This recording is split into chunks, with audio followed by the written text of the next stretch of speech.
Well, good evening to you all. Fellow Americans, Irish friends, distinguished guests. I'm Mike Pence, and I'm the 48th Vice President of the United States of America, and it is my honor.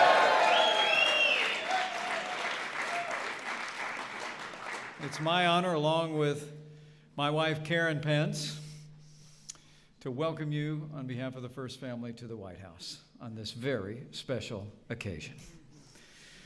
It is such an honor for the two of us to be able to welcome you here and welcome a special guest to the White House, and of course our host to this podium for this 55-year-old tradition. Since Irish Ambassador John Joseph Hearn left a box of Ireland's most famous symbol at the White House in 1952, the Shamrock Exchange has grown to become a festive sign of enduring friendship during this memorable week and an eternal bond between the American people and the people of Ireland. You know, the Irish are one of the strongest and most beautiful threads in our national fabric here in the United States. For centuries, the sons and daughters of Ireland have come here from across the Atlantic. More than 32 million Americans now trace their heritage back to the Emerald Isle. And I say with a grateful heart and deep humility, I'm one of them.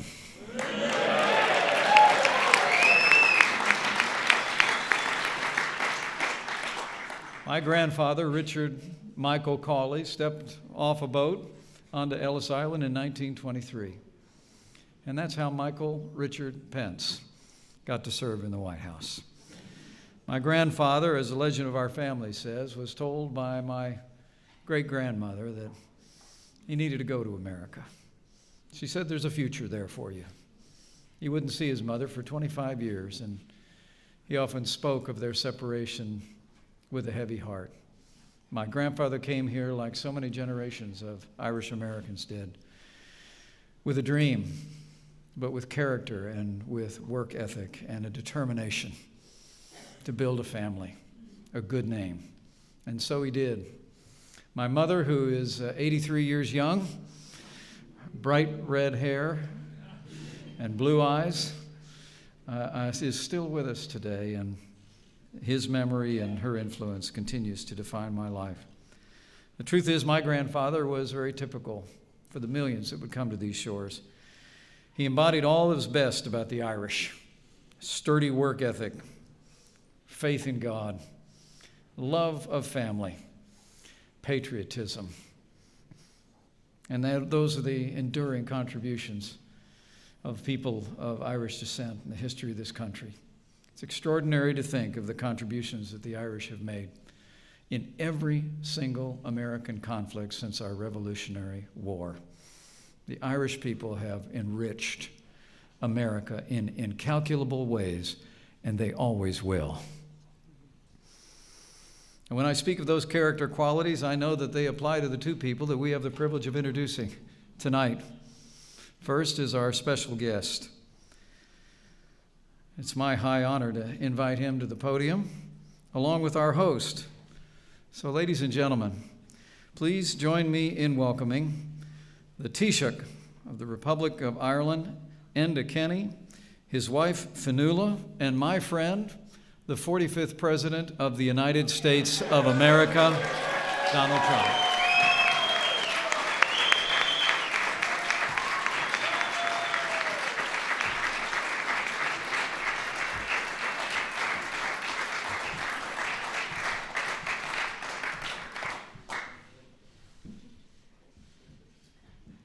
Thank you very much.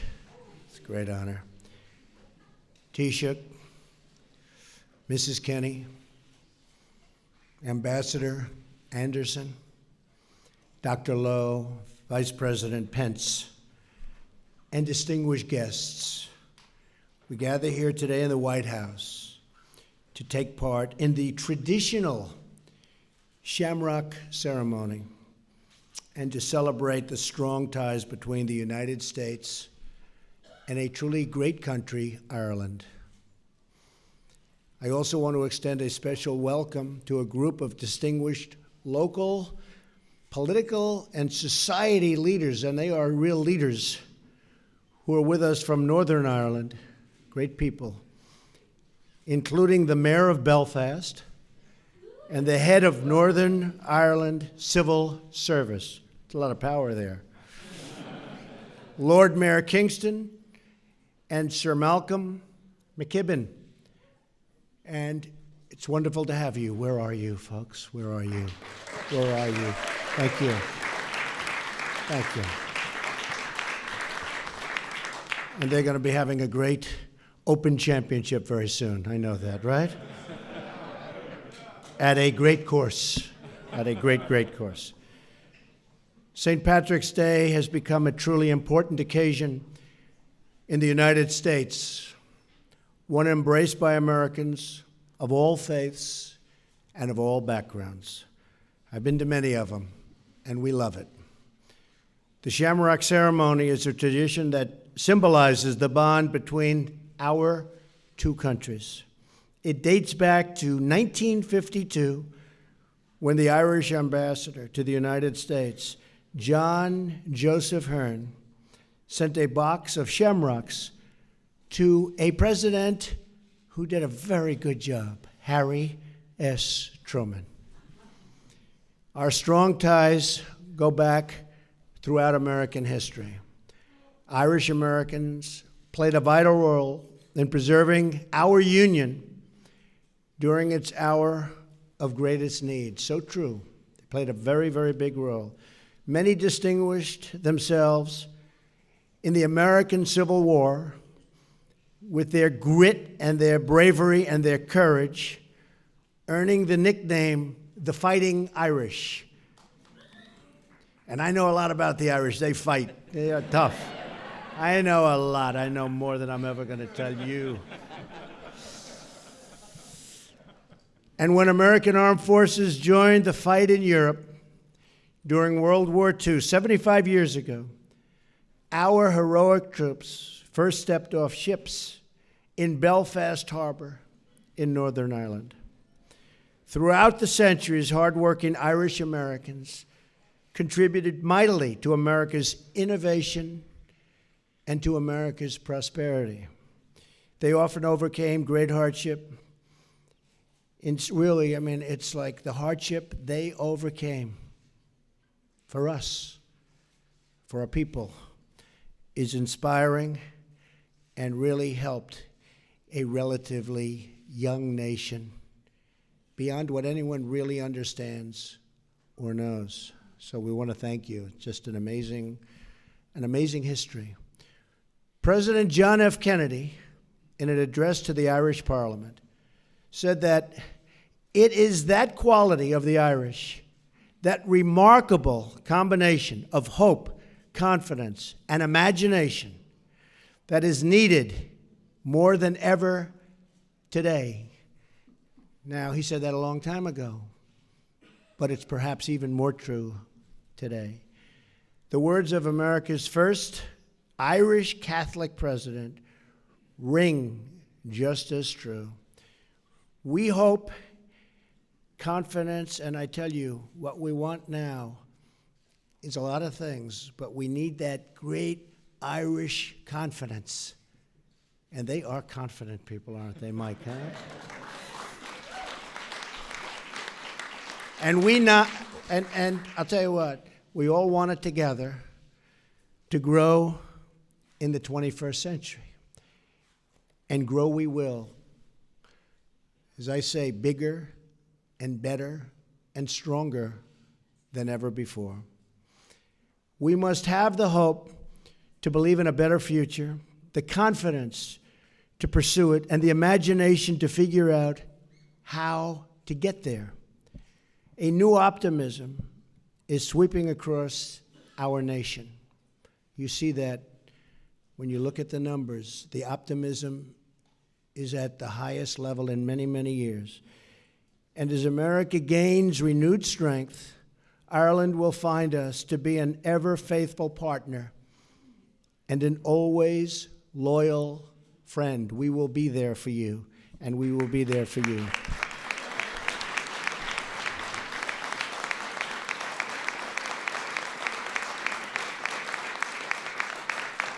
So thank you for being here. I wish you a very, very happy St. Patrick's Day. And God bless you. And may God bless Ireland and Northern Ireland. Okay. And may God bless America. Thank you very much. Thank you. Thank you very much.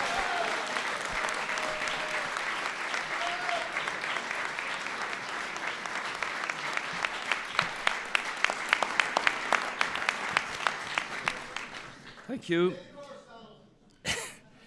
Mr. President, Mr. Vice President, ladies and gentlemen, it's a great honor to be back again in the most famous house in the world to celebrate St. Patrick's Day, the most special of days for Irish men and Irish women and those of Irish descent the world over. Since I had the privilege of being elected as Taoiseach in 2011, I've had the pleasure of being here in the White House each March to mark the enduring connections between our country and the United States. Fionnuala and I would like sincerely to thank President Trump for so graciously continuing this great tradition of hospitality, which means so much to Irish people everywhere. I'm proud, sir, to have the opportunity to contribute to maintaining and developing relations between Ireland and the United States, particularly at the beginning of a new era in our country's relationship following your election, Mr. President. Let me congratulate you and wish you and your administration the very best as you begin your term of office.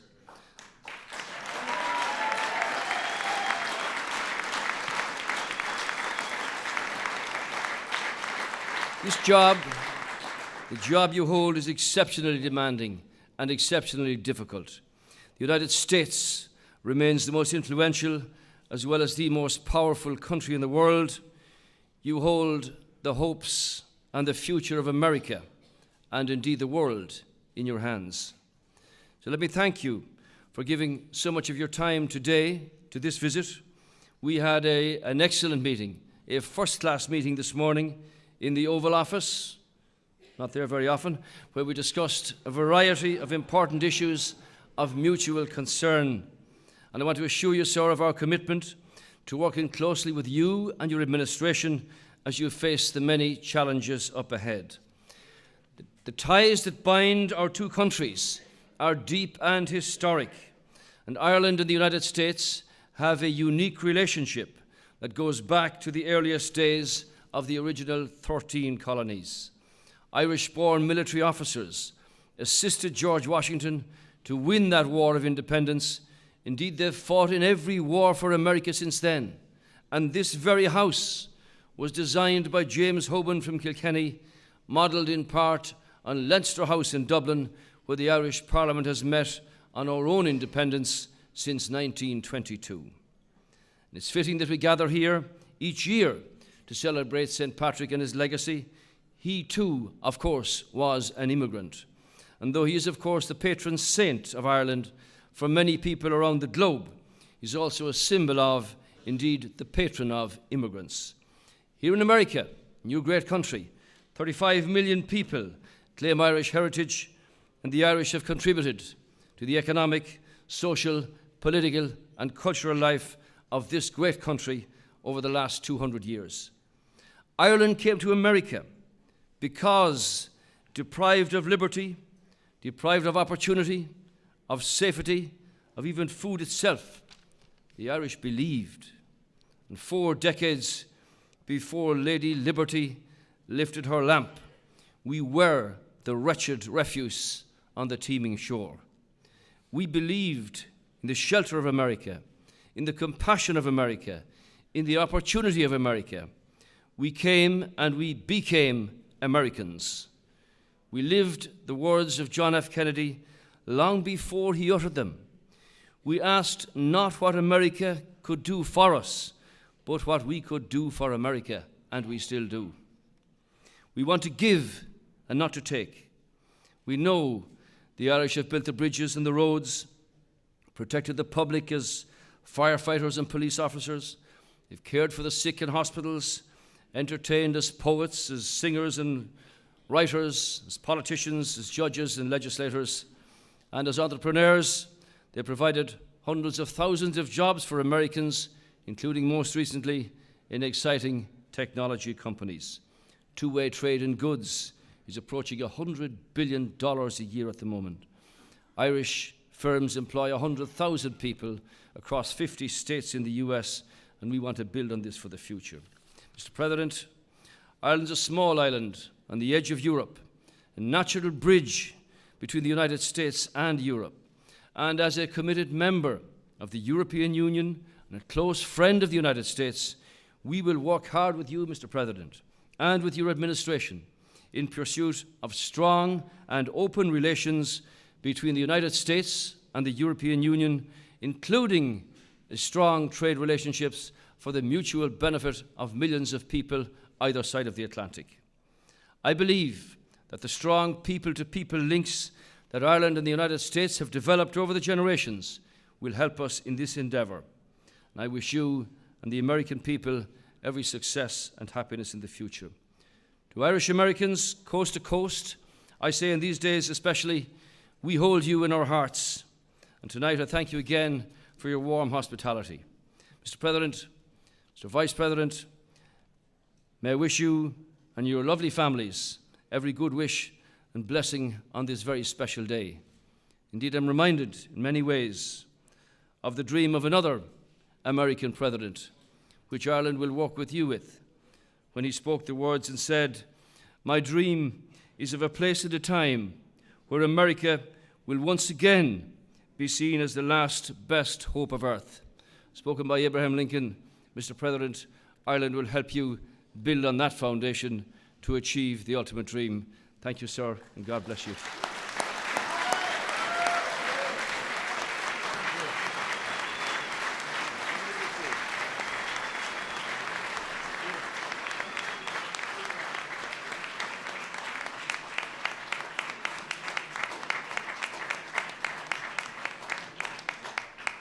We will make America great again.